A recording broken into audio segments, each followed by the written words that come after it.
बचपन और कहानियों का एक अलग ही नाता है। यह कहानियाँ ही तो हैं जो ज़िंदगी की छोटी से छोटी सीख बड़े ही सहज और सरल तरीके से दे जाती हैं, और इसी सीख पर निर्भर करता है बच्चों का व्यक्तित्व। आज भले ही दिल बहलाने वाली बच्चों की नैतिक कहानियाँ हमारे जहन से धुंधली हो गई हों, लेकिन उनसे मिली सीख यकीनन आज भी आप सभी के दिलों में जिंदा होगी। वहीं आज के दौर की बात करें तो हम बच्चों को बहलाने के लिए उनके हाथ में टीवी का रिमोट या मोबाइल थमा देते हैं और इस बात को भूल जाते हैं कि बच्चों को बहलाने से कहीं ज़्यादा ज़रूरी है उन्हें नैतिकता का पाठ पढ़ाना। तो इसी क्रम में अब से मेरे चैनल में प्रत्येक शनिवार को आपको एक नैतिक कहानी मिलेगी। अगर आपको वो पसंद आती है तो आप उसे अपने बच्चों को ज़रूर सुनाइए। तो चलिए अब आज की कहानी सुनते हैं। कहानी है तो बहुत छोटी सी पर बड़ी सीख देती है।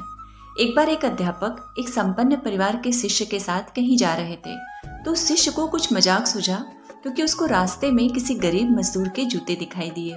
उसने अध्यापक से कहा, गुरुजी, अगर हम इन जूतों को छिपा दें तो कितना मजा आएगा। देखते हैं कि मजदूर पर इसका क्या असर पड़ता है।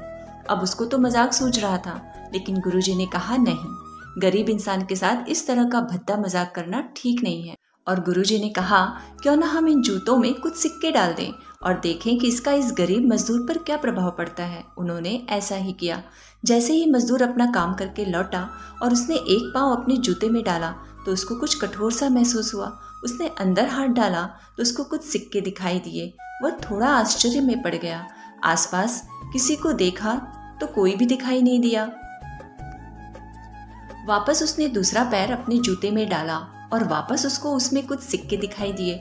अब दोनों जूतों के सिक्कों को उसने अपने हाथों में रखा और प्रभु की तरफ इशारा किया, हे प्रभु, पता नहीं किस भले मानुष ने यह सिक्के मेरे जूतों में छिपाए हैं, लेकिन जिसने भी छिपाए हैं उसको मेरी दुआ है ताकि इन पैसों से मैं अपने बच्चों और पत्नी के लिए कुछ खाना और दवाइयाँ ला सकूंगा। और इतना बोलकर वह चला गया।